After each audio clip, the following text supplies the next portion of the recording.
Il est venu le temps de tenir bon. Alors, je pense à l'handicapé qui vit ça tous les jours et que j'avais oublié, moi, petite égoïste. Je pense aux sans-abri que j'ai pas oubliés mais que je vois même plus, moi, petite privilégiée. Je pense à tous ceux qui sont sur le pont, au front, qui travaillent sans relâche et qui aimeraient être à notre place. Je pense aux hommes, aux femmes et aux enfants battus qui voudraient s'échapper, ne serait-ce qu'une seconde. Alors j'ai pas le droit de me plaindre. J'ai envie de lueur, d'étincelles, de feux de lanterne, de flambeaux au milieu de nos idées noires, de vous partager un peu de flamboiement.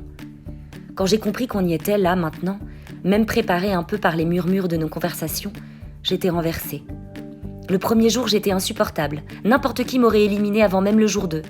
Je l'espère avec un peu d'imagination pour donner un peu de panache à mon assassinat. Empoisonnée avec de la mort au rat, et paf, dans l'actu. Noyée dans une bassine de lessive, mais paf, dans l'actu. Je veux pas m'assécher, devenir aigre. Je veux essayer de porter l'enthousiasme, mais sans faire de jogging.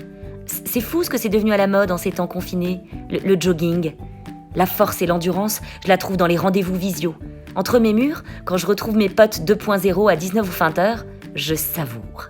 Je sors une blonde. Une bière, évidemment, pas la voisine. J'ai choisi celle avec des noms de pays dessus pour voyager à chaque gorgée. Thaïlande, États-Unis, Allemagne, c'est mon côté poético-rigide. Ensuite, j'entends la petite sonnerie de Messenger ou de FaceTime qui m'appelle. Et là, s'affichent les visages des copains, des frères, des parents, avec leurs sourires accrochés, leurs yeux hagards, leurs tignasses en pagaille. Je ressens toujours un petit échauffement avant de les voir apparaître. Comme pour une élection présidentielle. C'est complètement con, a priori ceux que je vais voir, je les connais et ça risque pas d'être Marine Le Pen. Il y a 2 équipes. D'abord les partisans du confort avant tout, qui coulent des jours heureux en pyjama et qui cohabitent joyeusement avec leur laisser-aller. L'élégance est là, nichée au creux de leur tranquillité. Puis ceux qui lâchent difficilement, qui s'apprêtent, leurs moustaches peignées, oui rassurez-vous, même la mienne j'en prends soin, leurs franges arrangées, leur coquetterie devient irrésistible. Moi je fais partie de la 2e équipe, enfin pour l'instant.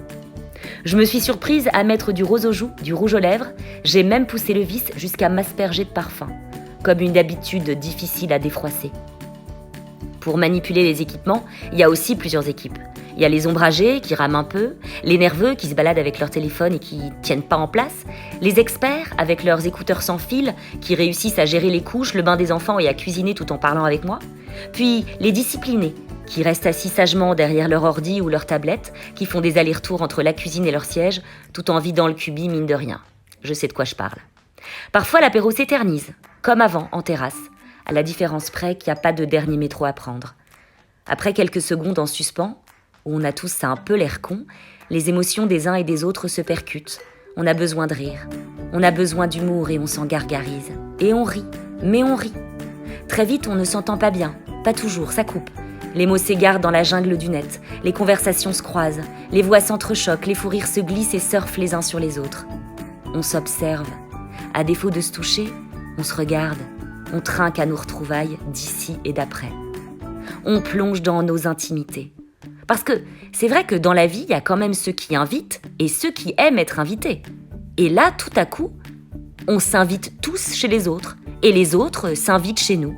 On refait le monde, on se rassure, on est tous alcooliques mais ensemble. C'est l'alcoolisme généreux et solidaire. L'apéro prend des airs de sacrement. C'est la petite récompense qu'on s'accorde, le petit cadeau qu'on s'offre pour se féliciter d'avoir passé une journée de plus chez soi. Tous les prétextes sont bons pour un apéro. Confiné ou pas, ça reste un des meilleurs moments de la journée. Le premier jour, j'ai fait simple. Une bière, du saucisson. Le deuxième, j'ai débouché du rouge. Le troisième, j'ai pas voulu choisir entre les deux, alors j'ai fait un peu des deux. Et le 4e jour, mon apéro est devenu un festin arrosé de prosecco. J'aime tout ce dont on parle, et j'aime comme on en parle. À ce rythme-là, demain je suis au champagne, je chante et j'apprends à voler. Et alors, le jour d'après c'est forcément un jour meilleur ? Je suis moins naïve qu'avant, mais toujours une rêveuse.